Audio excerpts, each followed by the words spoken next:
اچھا اب آ جائیے وہ روایت کہ نہ کوئی عید رہ گئی ہے امام نے فرمایا، پانچویں امام نے، اور کوئی عید ایسی نہیں ہے کہ جو کہ ہم آل محمد کے غم و حزن کو بڑھا نہ دیتی ہو، کیونکہ ہم اپنا حق غیروں کے ہاتھ میں دیکھتے ہیں۔ دیکھیے سب سے پہلی بات تو یہ ہے کہ ہمیں یہ دیکھنا پڑے گا کہ تمام آنے والے دنوں کے لحاظ سے، مستقبل کے لحاظ سے، کیا اس روایت کے اندر امام نے حکم دیا ہے کہ تم میں سے کوئی عید نہ منائے؟ نہیں، یہ حکم نہیں، بلکہ اگر ہم اسناد کی بحث ابھی کریں گے اس پہ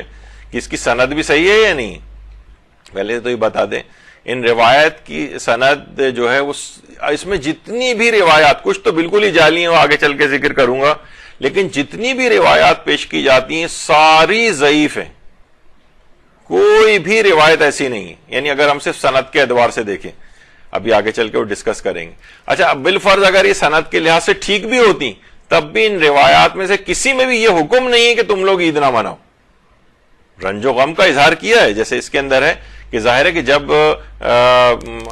آتی ہے عیدیں تو آل محمد کا غم کیوں بڑھ جاتا ہے؟ کیونکہ وہ امام نے فرمایا وہ اپنا حق غیروں کے ہاتھ میں دیکھتے ہیں۔ کیونکہ دیکھیے عید الفطر کی جو نماز ہے یہ غیبت امام میں ہمارے لیے مستحب ہے، لیکن امام آ جائیں تو امام کی موجودگی میں واجب ہو جاتی ہے۔ نماز جمعہ واجب عینی ہو جائے گی، نماز عید الفطر اور عید الاضحیٰ جو ہیں یہ واجب ہو جائیں گی جب امام زمانہ تشریف لائیں گے۔ غیبت میں یہ جو ہے مستحب قرار دی گئی، یا نماز جمعہ واجب تخیری قرار دی گئی، تو یہ ان کا حق اصل میں حکومت کرنا، یہ ائمہ کا حق ہے زمین کے اوپر بھی، اس حق سے ان کو محروم رکھا گیا ہے۔ اور اس زمانے میں بھی یہ ہوتا تھا کہ بادشاہ جو ہے وہ خود نماز، جو بھی خلیفہ ہے یا بادشاہ ہے جس کے بھی ہاتھ میں حکومت ہے، ظاہری طور پر وہ نماز جمعہ پڑھانے جاتا ہے، وہ مثلا عیدین کی نماز پڑھاتا تھا اس زمانے میں، وہ عید قربان کی نماز پڑھاتا تھا۔ تو امام نے فرمایا کہ ہمارا غم اس لحاظ سے تازہ ہو جاتا ہے جب ہم اس حق کو اپنے غیروں کے ہاتھ میں دیکھتے ہیں۔ تو اس کا مفہوم وہ نہیں ہے جو لوگ کہہ رہے ہیں کہ اس کو اس دن عید نہ منائی جائے، بلکہ یہ اس کی طرف اشارہ ہے کہ امام کے پاس دنیاوی طور پر ظاہری حکومت کرنے کا جو حق ہے یہ بہرحال ان سے چھین لیا گیا۔ تو امام کا اپنا غم تازہ ہوگا نا کہ ہمارا حق تھا، ہم دیکھتے ہیں کہ یہ تو ظالم اور فاسق و فاجروں کے ہاتھ میں چلا گیا ہے، اس لحاظ سے ان کا غم بڑھ جاتا ہے۔ تو اس کا وہ مفہوم نہیں ہے، دوسرے لوگوں کو حکم نہیں کہ تم بھی اس دن خوشی کا دن نہ مناؤ، کیونکہ وہ تو روایات موجود ہیں، خود ائمہ نے حکم دیا ہے اس بات کا۔ اور اس کے اندر بہت سارے ایسے ہیں جیسے عبداللہ ابن دینار جو نظر آ رہے ہیں، راویوں وغیرہ کے نام اس کے اندر، اس میں بھی یہ ضعیف راوی ہیں، کچھ مجہول راوی ہیں۔ تو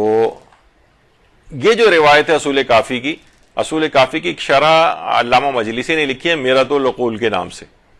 اس کے اندر بھی اس روایت کو ضعیف انہوں نے قرار دیا ہے۔ اور اس کے علاوہ ملاذ الاخیار یعنی نیک لوگوں کی پناہ گاہ کے نام سے علامہ مجلسی نے تہذیب الاحکام کی شرح لکھی ہے، اس میں بھی اس روایت کو ضعیف قرار دیا ہے، یہ جو ابھی آپ کے سامنے ہم نے اس سے پہلے پیش کی ہے۔ اچھا دیکھیے امام علی رضا علیہ السلام کا ایک واقعہ بہت مشہور ہے نماز عید کا۔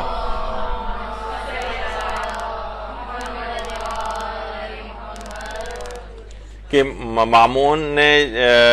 جب امام رضا کو ولی عہد بنایا تھا تو امام سے کہا کہ آپ جا کر نماز عید پڑھائیں، لیکن امام رضا نے ولی عہدی کے لیے مقرر کردہ شرائط کا حوالہ دے کر مامون سے کہا تھا مجھے اس کام سے معاف رکھو۔ مامون نے اصرار کیا تو امام کو مجبوراً قبول کرنا پڑا اور فرمایا ٹھیک ہے تو پھر میں رسول اللہ کی طرح سے نماز عید قائم کروں گا۔ مامون نے کہا کہ ٹھیک ہے۔ لوگوں کو توقع تھی کہ امام علی رضا بھی دوسرے خلفاء کی طرح خاص آداب اور رسوم کے ساتھ بڑے تیار ویار ہو کے اس طرح سے نکلیں گے، لیکن سب نے حیرت کے ساتھ دیکھا کہ امام رضا ننگے پاؤں تکبیر کہتے ہوئے گھر سے باہر آئے۔ سرکاری اہلکار جو اس طرح کے مراسمات کے لیے رائج لباس پہن کر آئے تھے، یہ دیکھ کر اپنی سواریوں سے نیچے آ گئے، سب نے اپنے جوتے اتار لیے، روتے ہوئے اللہ اکبر کہتے ہوئے امام رضا کے پیچھے پیچھے عیدگاہ چلنے لگے۔ امام رضا ہر قدم پر 3 مرتبہ اللہ اکبر کہتے تھے۔ کہا جاتا ہے کہ فضل ابن سہل نے مامون سے کہا اگر امام رضا اس حالت میں عیدگاہ تک پہنچ گئے تو لوگ ان کے اس قدر شیدائی بن جائیں گے کہ بس بہتر ہے کہ امام سے کہیں کہ واپس چلے جائیں، یعنی آثار انقلاب نمودار ہونے لگے تھے۔ بس مامون نے اپنا ایلچی روانہ کر کے امام رضا سے واپس آنے کی خواہش کی، امام رضا نے اپنے جوتے منگوائے، سواری پہ بیٹھ کر واپس آئے۔ یعنی اس زمانے میں یہ اس طور پر تھا کہ ولی عہد کے کو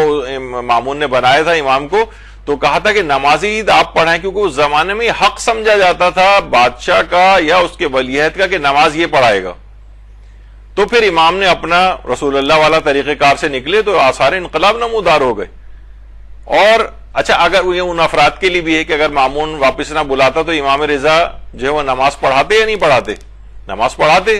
تو اس کا مطلب ہے نماز پڑھانے کا وہ جو حرام ورام ہونے کا جو کہتے ہیں کہ نماز عید جو ہے وہ خیر وہ غیبت امام وغیرہ کے سلسلے میں، لیکن یہ آئمہ کے اپنے ادوار کے لحاظ سے بھی یہ پہلے سے یہ چیز رائج ہے، چلی آ رہی ہے۔ اور جب ان کے ہاتھ میں حکومت نہ ہو تو پھر اس وقت یہ مسئلہ پیش آتا ہے کہ پھر وہ یعنی نماز نہیں پڑھائی انہوں نے، کیونکہ ایک عہدہ سیاسی بھی ہے اس کے اندر ہے۔ آئمہ کے پاس ظاہری حکومت جو ہے یہ بھی انہی کا ہی حق ہے۔ تو بہرحال یہ ایک واقعہ اس لحاظ سے امام علی رضا کے لحاظ سے یہ مشہور ہے۔